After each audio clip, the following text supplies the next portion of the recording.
오늘 우리가 읽었던 14장에서 15장까지 이 내용은 되게 어렵게 보이는 내용 같아요. 왜냐 그러면은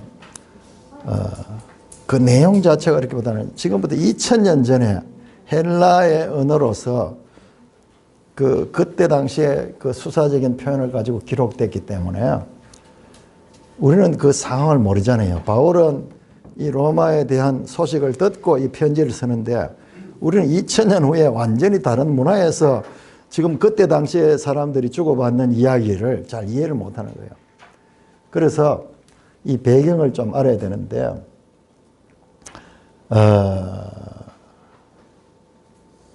교회 안에 두 부류가 있는 거예요. 자 보세요. 교회 시대는 시작이 되면서 이방인과 유대인이 함께 예배를 드리잖아요. 이전까지는 보세요. 유대교는 전부 다 이스라엘 중심이었잖아요.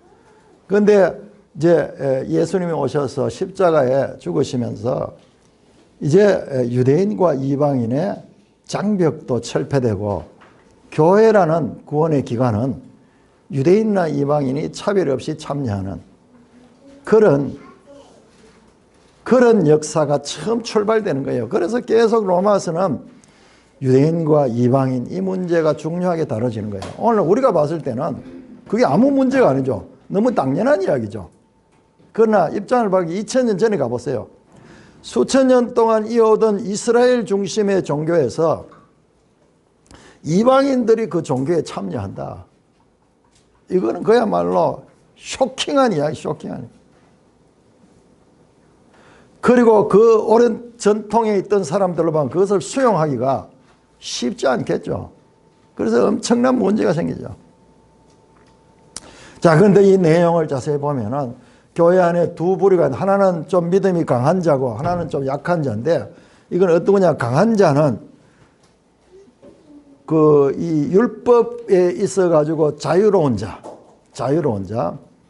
주로 이방인들이 많아요. 왜냐하면 이방인들은 그들 자신들대로 이 모세 율법을 가지고 있지 않았기 때문에 그들은 오히려 적응하기 더 좋은 거예요. 그러나 유대인들로 봐가지고는 조상 때부터 지켜오던 전통이 예수를 믿어도 자기들에게 유지가 되니까요. 여러분 그렇잖아요.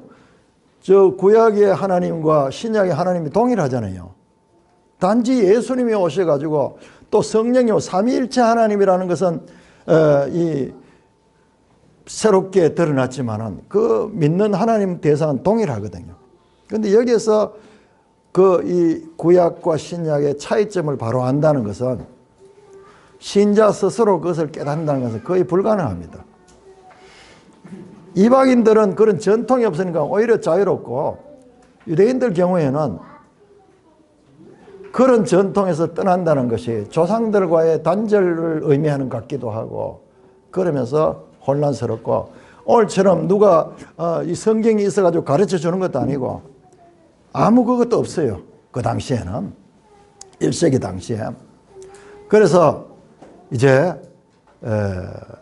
믿음이 강한 자들은 예수 믿고 자유함을 얻었기 때문에 율법의 그와 같은 규정에서 우리는 해방됐다 이런 믿음을 가지니까는 음식이라든지 그다음에 나를 지키는 문제는 이런 데서 자유로운 거예요. 예수님 십자가에서 이 모든 걸 다 이루었다.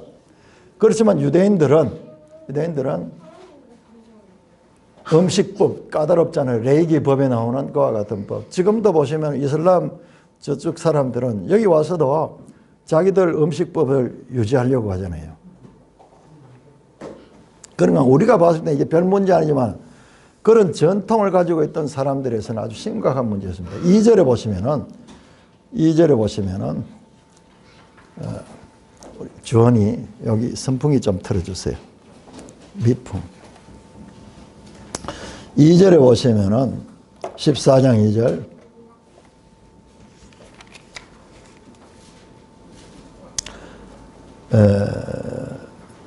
어떤 사람은 모든 것을 먹을 만한 때에서 어떤 사람은 모든 것을 먹을 만한 믿음이 있고 믿음이 연약한 자는 채소만 먹는다. 그 음식 문제가 제일 실제적인 문제예요. 그래서 먹는 자는 먹지 않는 자를 없인 여기지 말고 먹지 않는 자는 먹는 자를 비판하지 마라. 예수 믿는다 그러면서 음식법에 있어가지고 이방인들처럼 하나님의 구약 성경에 금하신 그런 법을 지키지 않고 마음대로 막 이렇게 먹는 자들에 대해 가지고 그 유대인 그리스도인들은 자기들 전통에서 그들을 비판하는 거예요.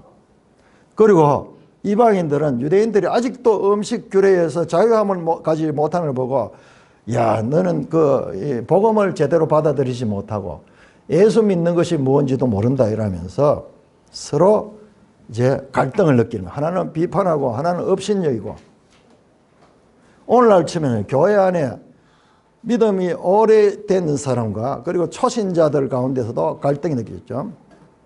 그 다음에 우리 한국교회에서도 오늘날 치면은 이 교회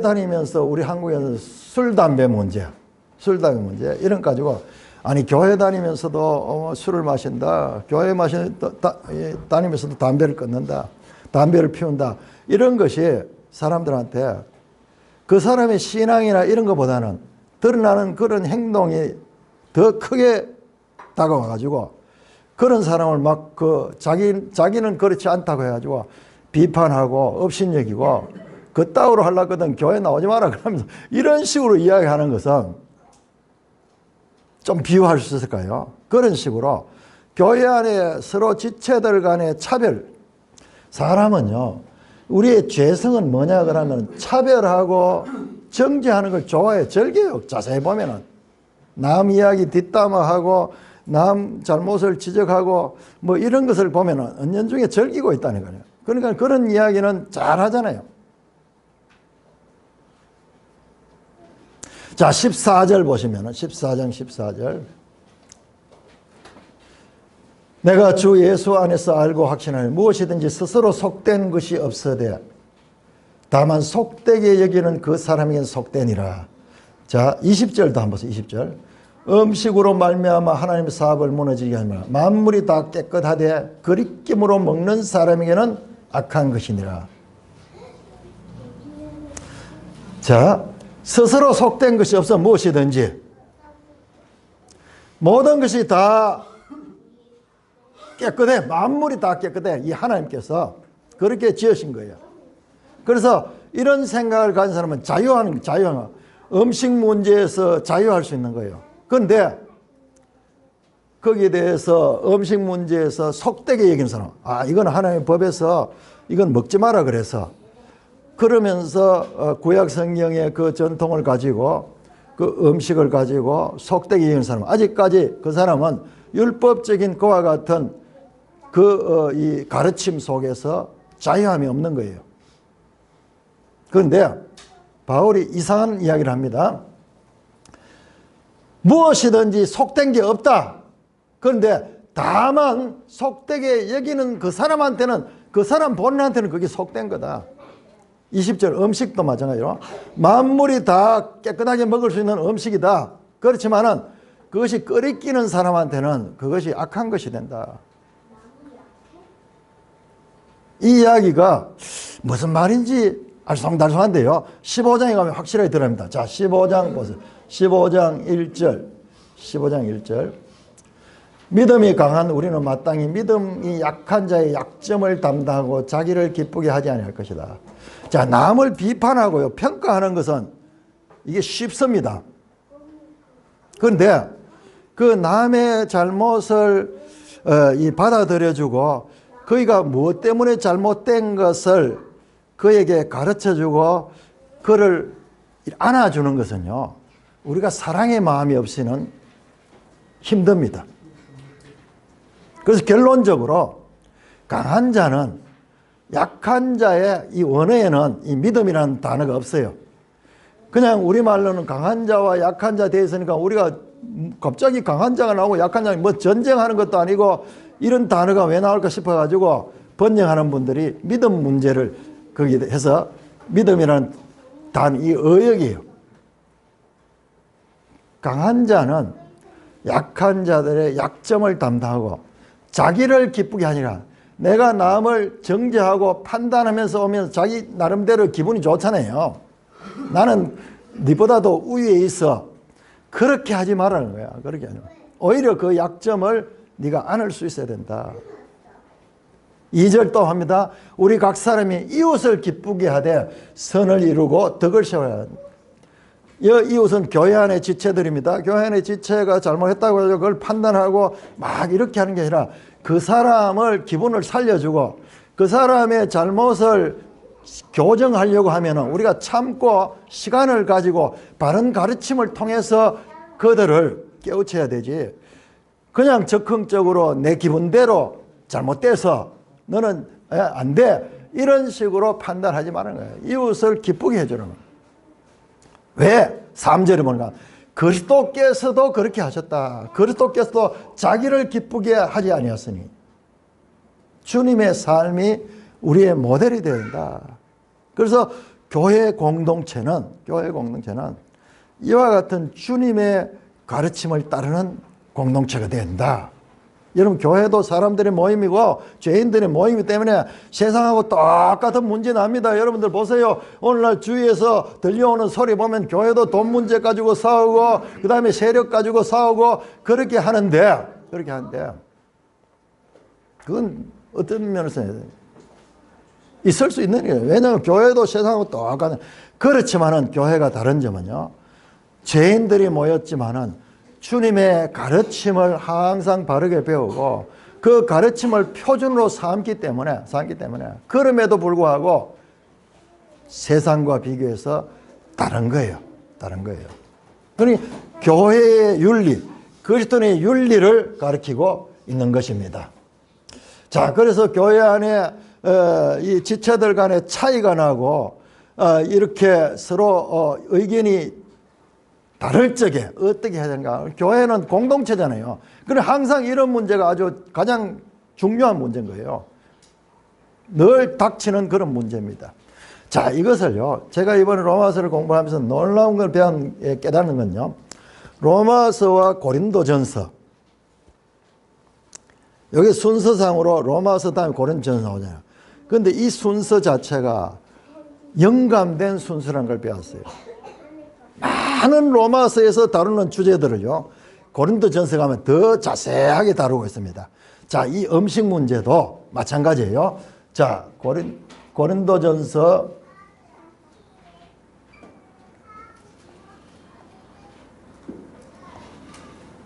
10장, 고린도전서 10장 10장 23절. 자, 여기 보면은 더 쉽게 우리가 이해해야 돼요. 더 쉽게 해야 돼. 10장 23절. 모든 것이 가하나 모든 것이 유익한 것이야. 모든 것이 가하나 모든 것이 덕을 세우는 거 아니냐. 이게 뭐냐 그러면 음식 문제인데 24절에 보면은 누구든지 자기의 유익을 구하지 말고 남의 유익을, 형제의 유익을 구해주라. 그러면서 25절에 시장에서 파는 것은 양심을 위하여 묵지 말고 먹어라. 이는 땅과 거기에 충만한 것이 주의 것이다. 이 땅의 모든 음식들 하나님 주신 거야.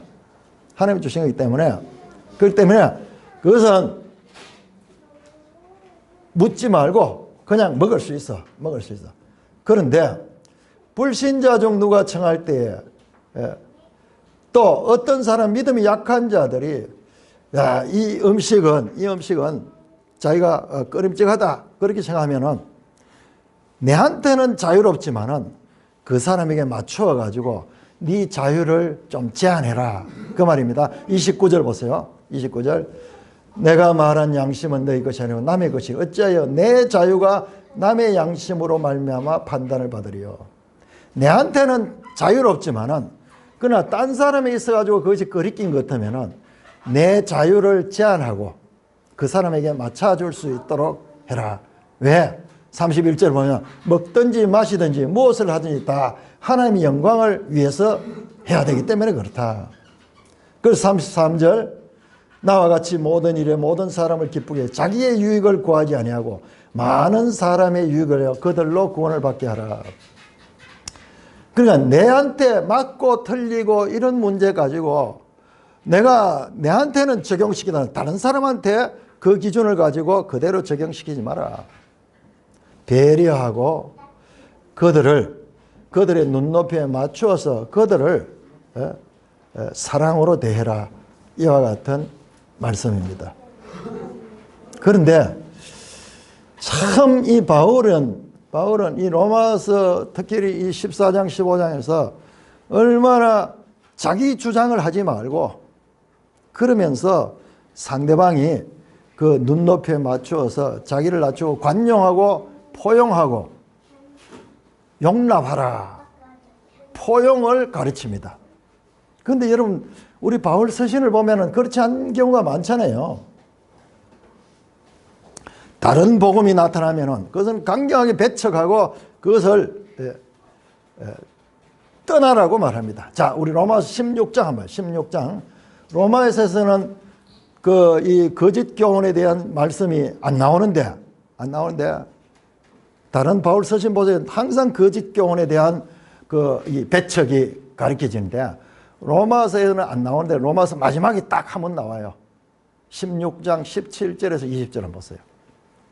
형제들아 내가 너희를 권하노니 너희가 배운 교훈을 거슬러 분쟁을 일으키거나 거치는 자들을 살피고 그들에게서 떠나라. 강경합니다. 여기는 이 같은 자들은 우리 주 그리스도를 섬기지 않고 다만 자기의 배만 섬기나니 교활한 말과 아침한 말로 순진한 자를 미혹한다. 단정해보는 여기는 용납하고 포용하고 이해하라 그 말이 없어요. 떠나고 그리고 그들은 단정적으로 그들을 판단합니다. 그리고 이어지는 내용들도 연결되는데요. 20절에 보면은 사탄과 연결해요. 사탄을 너희 바랄 상황이라.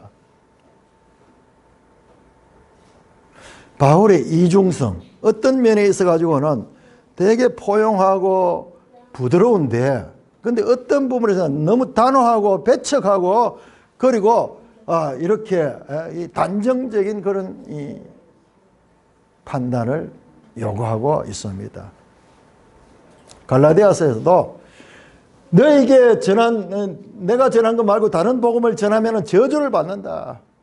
다시 다른 복음을 전하면 저주를 받는다. 두 번이나 반복해서 이야기하면서 다른 복음을 전하는 자 그런 자들은 교회에서 완전히 배척할 뿐만 아니라 그들에게 저주를 퍼붓는 바울의 단호한 모습. 그런데 로마서 14장 15장에서는 다른 사람에 대해 가지고도 그렇게 용납하고 포용하고 또 어떤 부분에는 너무 단호하게 배척하는 이 바울의 양면성, 이 양면성을 우리가 발견할 수가 있습니다. 그래서 바울이 왜 이렇게 이중성을 가지고 있는가 이렇게 생각할 수 있는데 우리 여기서 아주 중요한 신앙의 원리가 나오는데요.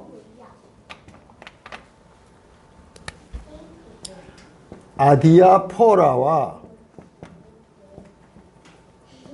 디아포라가 있습니다. 디아포라.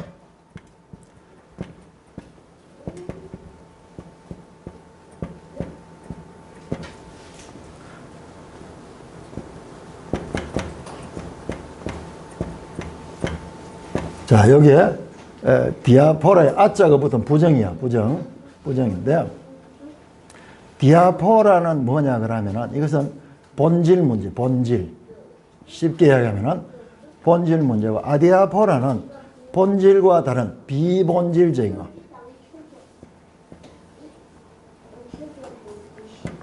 자, 바울이 단호하게 배척하고 강경하게 단정하며 그들로부터 분리되라고 가르치는 부분은요. 전부 이 문제.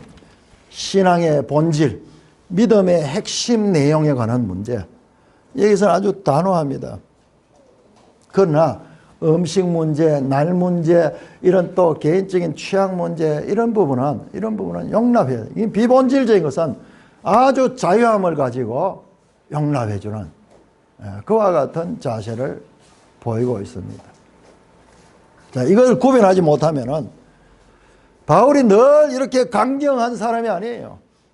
그러나 본질 문제에 대해서는 신앙의 본질 문제가 흐려진 데에서는 너무나 강경하고 단호하게 말씀하지만은 그 문제가 아닌 비본질적인 문제에서는 너무나 포용하고 용납하고 부드럽습니다.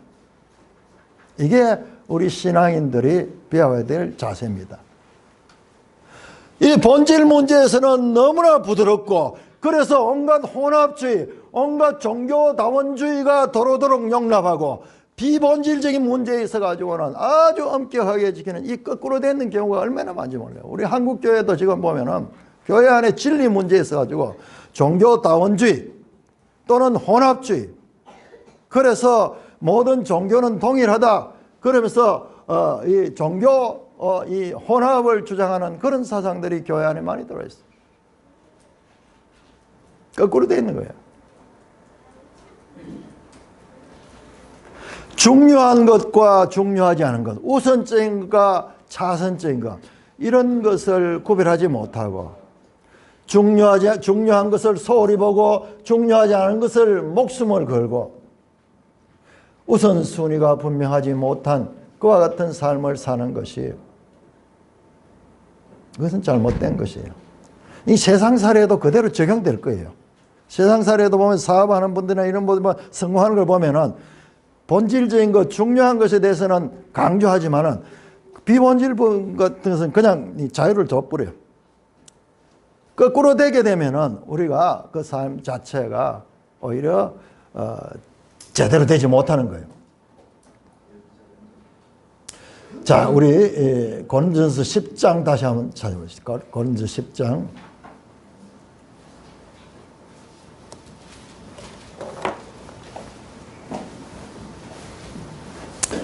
10장 29절에 보면은 내가 말한 양심이 너희 것이 아니요 남의 것이니 어찌하여 내 자유가 가는, 자유라는 말은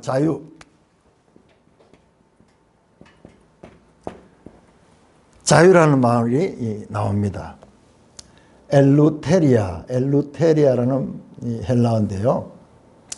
자, 우리는 이 자유에 대해서 지금 우리가 이 바울 사도가 쓰신 그 자유라는 용어를 우리가 이해하기가 참 어려워요. 왜 그러냐 그러면은 우리는 지금 전부 자유민들이에요. 그러나 로마서를 기록한 1세기 이때 특히 로마에 있는 사람들한테는요, 로마의 인구의 이 자유민보다 더 많은 사람들이 노예들이에요. 노예들, 둘로스. 그래서 로마 사회는 아주 노예들로 구성된 사회예요. 아주 소수의, 극소수의 엘리트 계층들 이외에는 거의 대부분이 이 노예들이 많이 있었어요. 그리고 노예에서 해방된 사람, 그 사람들 갖다가 해방된 그 자유민 그러는데 그런 사람들이 많이 있었어요. 오늘 우리는 자유 그 자체를 우리는 마음껏 누리고 사는 거예요. 우리가 이사 가는데도 자유롭게 갈 수 있잖아요. 대구에서 서울로 갈 수 있고, 직업도 선택할 수 있죠. 자유롭게 선택할 수 있죠. 여행도 자유롭게 갈 수 있죠. 이 선거하는데도 우리가 자유롭게 참여할 수 있죠. 그러니까 이거는요, 우리한테는 공기 같지만 저 북한 땅에만 가도 그게 불가능해요. 이 골짜기 사는 사람들은 평양에 들어가지도 못한다 그러잖아요. 직업도 전부 나라에서 정해주는 대로 해야 되고, 여행은 뭐 말할 것도 없고, 우리는 외국 여행까지 자유롭게 하죠.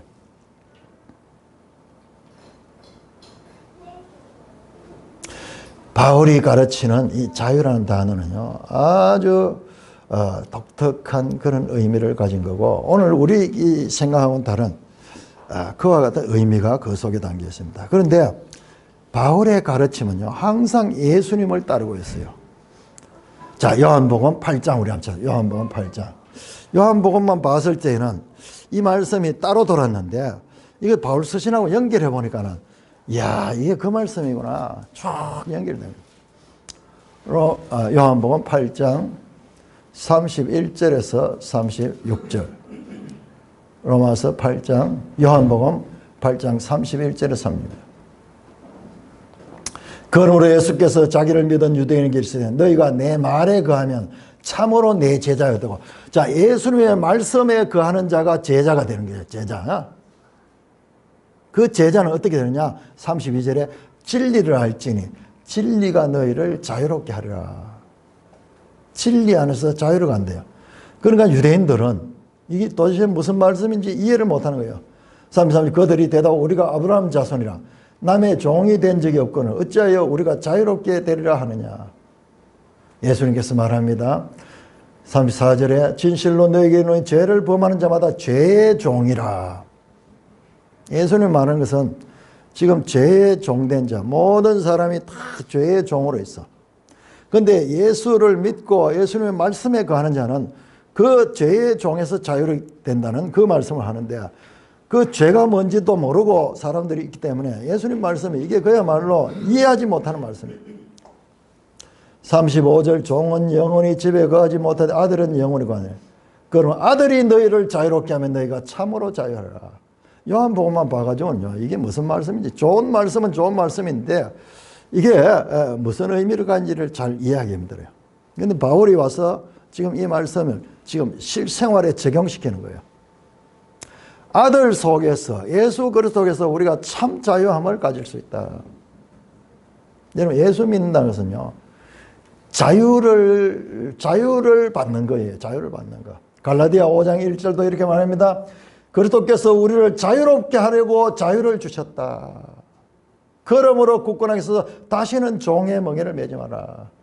이 자유란 말과 종이란 말을 계속 로마서에 또 죄의 종되었다, 이 율법의 종되었다, 뭐 이런 이야기 많이 나왔죠. 그런데 우리한테는 그게 실감이 안 나는 거예요. 우리는 지금 뭐 오늘날 종이 어디 있고 노예가 어디 있습니까? 그러나 1세기 당대에요, 전부 종으로 구성된 그런 사회에 전반적으로 종이 이 실제적인 그 일들을 감당하던 그 시대래요. 그 시대. 그런데 예수님이 오신 것이 우리에게 자유를 주시려고 왔다. 자, 여러분, 제가 2달 동안 로마서를 쭉 공부를 하고 설교를 하면서 로마서에 대해 가지고 결론적으로 로마서에는 이 두 가지의 핵심 주제가 흐르고 있는 것을 발견했습니다. 왜 자유 이야기가 나오는가? 첫째로 율법과 믿음. 율법과 믿음. 여기 1장에서 4장까지가 주로 이 율법과 믿음에 대해서입니다. 율법과 믿음. 대립되는 개념이죠. 그 다음에 아담 안에 있는 자와 그리고 예수 그리스도 안에 있는 자. 예수 안에 있는 자. 이것이 5장, 6장이에요. 그 다음에 죄와 사망의 법, 생명과 성령의 법,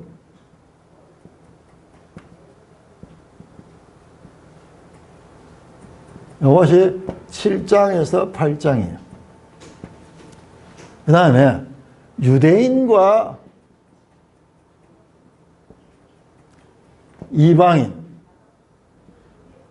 유대인과 이방인에 관한 주제가 9장에서 11장이에요. 자, 우리가 오늘 읽었듯이 강한 자와 약한 자와 강한 자 주제, 약한 자와 강한 자 주제가 14장에서 15장이에요. 자세히 보면은 이 이야기들이 두 개의 대립되는 개념이 계속 연결되죠. 율법과 믿음, 그 다음에 아담 안에 있는 자와 예수 안에 있는 자, 죄와 사망의 법 아래 있는 자와 생명과 성령의 법 안에 있는 자, 그 다음에 유대인과 이방인, 그 다음에 약한 자와 강한 자, 이와 같은 두 개의 대립되는 그런 개념을 발견할 수 있습니다. 그래서 문제는 우리가 이 두 가지가 대립이 되면은 우리는 하나를 강조하면서 하나는 틀린 것으로 봅니다. 이제 율법 시대는 지나서 이제 믿음의 시대가 와서 이제 예수 안에 있는 자는 아담 안에 있는 자와 완전히 구별돼서 생명의 성령의 법 속에 있는 자는 죄와 사망의 법과 아무 관계없어. 이제 이방인 시대가 왔기 때문에 유대인들은 시대는 끝이 나서 믿음이 강한 자들이 옳고 약한 자들은 강한 자들을 따라야 돼요. 우리가 이분법적으로 이와 같은 생각을 하기가 쉽습니다. 그래서 로마서에 보면은 자 그러면 이제 믿음이 와서 율법은 폐해야 되는가? 바울이 말하는 그럴 수 없느니라. 이제 이방인의 시대가 왔으니까 유대인들 시대는 끝이 났는가? 그럴 수 없느니라. 여러분 우리는 이런 것을 가지고 이분법적으로 서로 흑백 논리로 보려고 하는 그런 경향이 강해 있어요. 이게 우리의 죄된 성향이에요. 그런데 바울이 로마서를 통해 가지고 이와 같은 이분법이 아니라 이들의 관계를 더 넓게 그렇게 해석을 해주고 있습니다. 자, 우리 갈라디아서 4장 한번 찾아보세요. 갈라디아서 4장. 우리는요, 이 세상 살 때도 마찬가지예요. 이런 흑백론, 하나는 좋고 하나는 틀리고, 하나는 맞고 하나는 틀린 거, 이런 식으로 생각하기 쉬운데, 갈라디아 4장 1절 보세요. 4장 1절.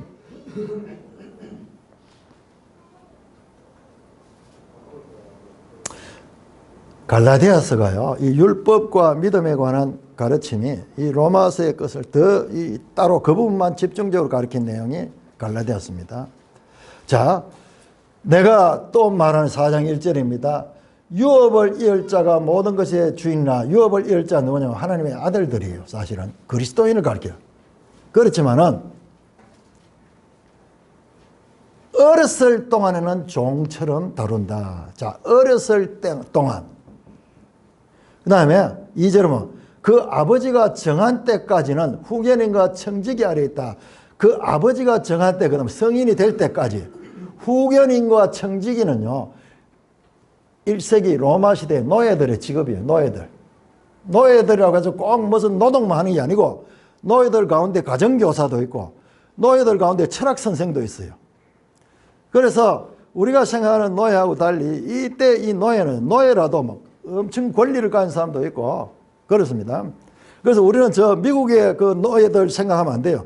미국의 노예들은 저 아프리카에서 흑인들 와가지고 그 사람들은 그 자녀들까지 해서 계속 그 이 노예가 대물림하지만 이 로마 시대의 이 노예들은요 어느 정도의 자격을 갖추고 그 다음에 어떤 그 이 값을 치르고 나면은 그 노예에서 해방될 수 있어요.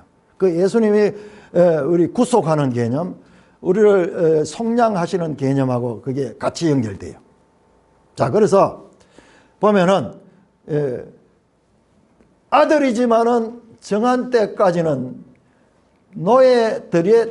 노예들처럼 그렇게 이 통제를 받는 거야. 그래서 3절에 뭐 이와 같이 우리도 어렸을 때에 이 세상에 초등학문에서 종로를 했다. 자, 여기 보세요. 계속 때가 나오잖아요. 어렸을 동안 4장 1절에 2절에 아버지가 정한 때, 그 다음에 3절에 어렸을 때, 요게 전부 다 뭡니까? 요 때가 세상의 초등학문에서 종로를 할 때야. 종로. 자, 본질은 아들입니다. 본질은 아들이지만 아직까지 어리기 때문에 종의 지배를 받고 있는 거예요. 자, 그런데 4절에 보세요. 4절에 때가 참해. 자, 이것은 이 과거고, 그 다음에 그 때가 완전히 차니까는 하나님이 그 아들을 보내서 여자에게 낳아서 율법 안에 예수님이 이 땅에 오셨을 때, 예수님이 이 땅에 오실 때까지는 다 어렸을 동안이고, 그 정한 때, 그때는 율법 아래에 있는 거예요. 그런데 예수님도 율법 아래 오셔가지고 5절에 보면 율법 아래 있는 자를 속량하셨다.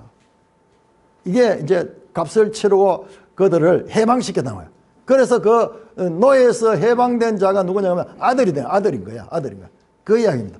자, 이렇게 보면은 자, 율법과 믿음의 관계, 지금 여기 두 개 자세히 보시면은 이쪽은 율법과 다 연결됐습니다. 유대인들과 다 연결되고 이쪽에는 예수 안에서 일어나는 거예요. 믿음으로 말미암아. 이걸 자세히 보면 이것과 두 개는 대립 개념이야. 이거는 아직 어린 시절의 개념, 어렸을 때고 이것은 이제 성숙된 때예요. 예수 그리스도가 오신 이후. 그래서 이것은 초등 단계고 이거는 치면은 뭐 대학생이라고 할까요? 자유한 단계. 자, 종 아래에 있는 단계고 여기는 자유 안에 있는 단계예요.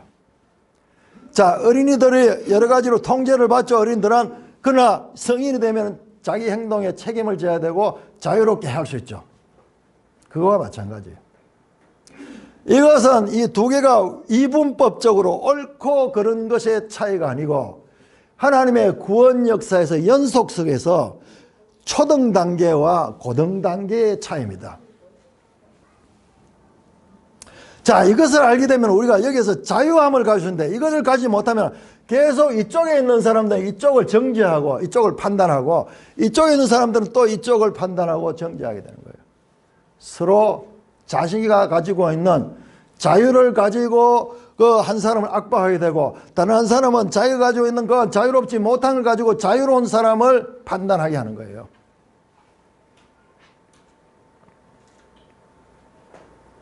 이것은 서로 다른 것이 아니라 이 사도 바울이 갈라디아를 통해 말하는 것은 이것의 연속성을 가지는데 이것은 초등 단계고 이것은 성숙된 단계다. 이거는 자유민의 단계고 이것은 종된 단계, 종된 단계입니다.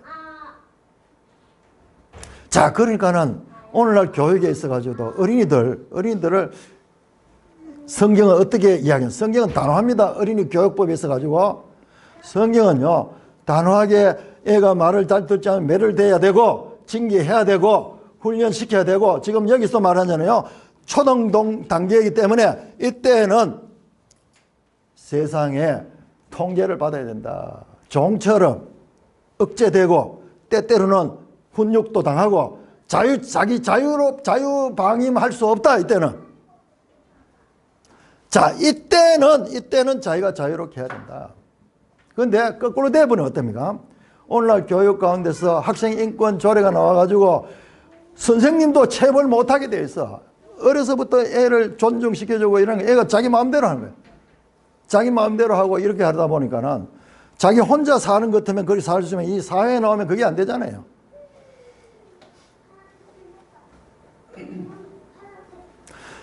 가르쳐야 될 때는 가르쳐야 되고 통제받아야 되고 그 자신이 이때 자유를 줘가지고 자기 마음대로 할 수 있도록 하면은 이 아이가 나중에는 이 사회에 나와서 적응을 할 수가 없는 거예요.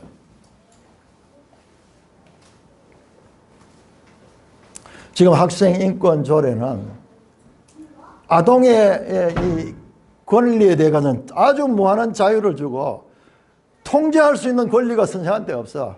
그러니까 심각한 문제가 지금 발생하고 있는 것입니다. 자, 우리 갈라디아서 5장 한번 찾아봅시다. 갈라디아서 5장.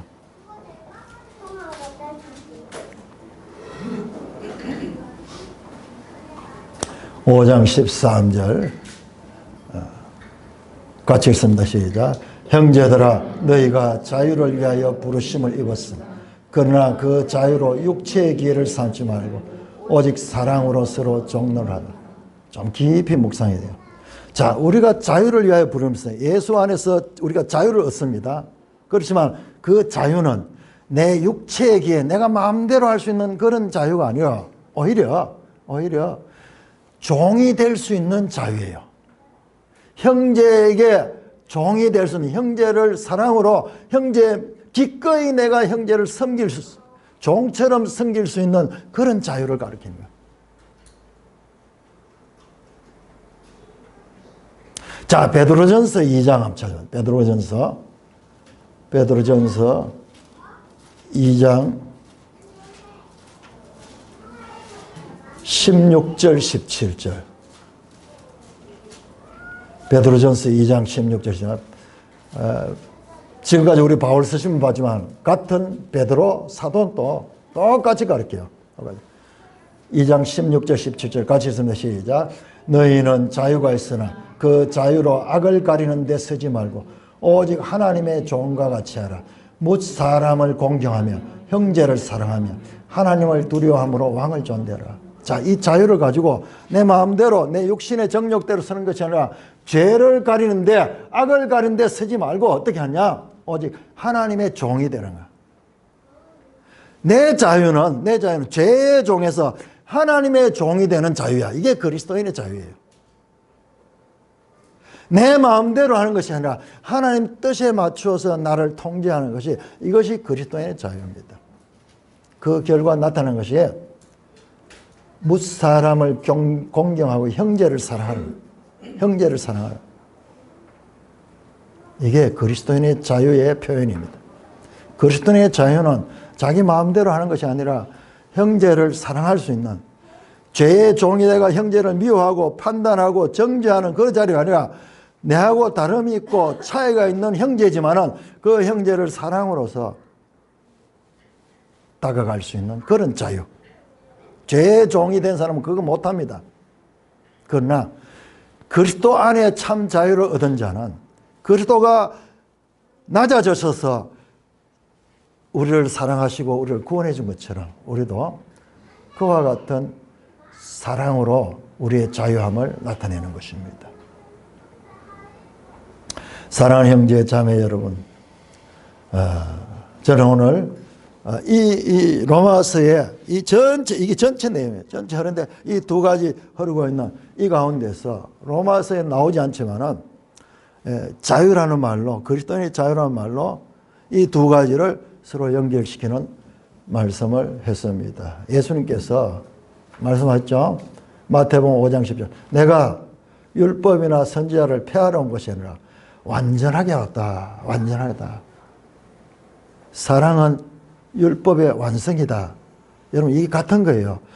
바로 그리스도가 율법이나 선지자를 폐하러 온 것이 아니라 오히려 그 부족함, 아직까지 미성숙의 단계에서 예수님의 사랑으로서 이것을 완전하게 이루신 것. 이것이 바로 예수님의 사랑이고 이것이 바로 율법을 완성한 거예요. 그래서 사랑은 율법의 완성이다. 그렇게 말씀하신 겁니다. 우리 그리스도인들도 이 그리스도의 주님의 가르침을 따라서 교회 공동체 안에서 성도들 간의 차이, 자신의 기준을 가지고 판단하고 정죄할 것이 아니라 내가 가진 자유를 가지고 오히려 형제를 이해하고 사랑으로 품을 수 있는 그와 같은 자유가 그리스도인의 자유입니다. 이런 공동체는 사랑의 공동체가 되고 그리스도 안에서 점점 성숙한 공동체가 됩니다. 이 사랑과 자유 안에서 나오는 이 사랑에서 성숙된 산돌교회가 되시기를 주님의 이름으로 축원합니다. 하나님 아버지, 은혜를 감사합니다. 우리는 생각하는 것이 아주 단편적이었어.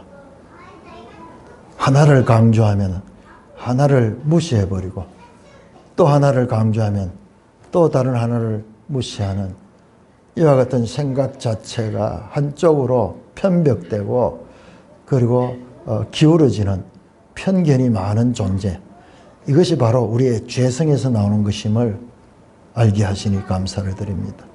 하나님 아버지, 로마서를 통하여 말씀하시는 진정한 그리스도 안에서의 자유, 성숙된 신자의 모습이 무엇인가 이분법 안에 가두어져 있지 않고 오히려 그 이분법조차도 구속사의 발전 원리 가운데서 이해하여서 우리의 삶의 현장에서 다른 사람들과의 관계에서도 이와 같은 그리스도인의 자유 안에서 이해하는 이런 성품을 가질 수 있도록 인도하여 주시옵소서. 우리 주 예수 그리스도의 이름으로 감사하며 기도드리옵나이다. 아멘.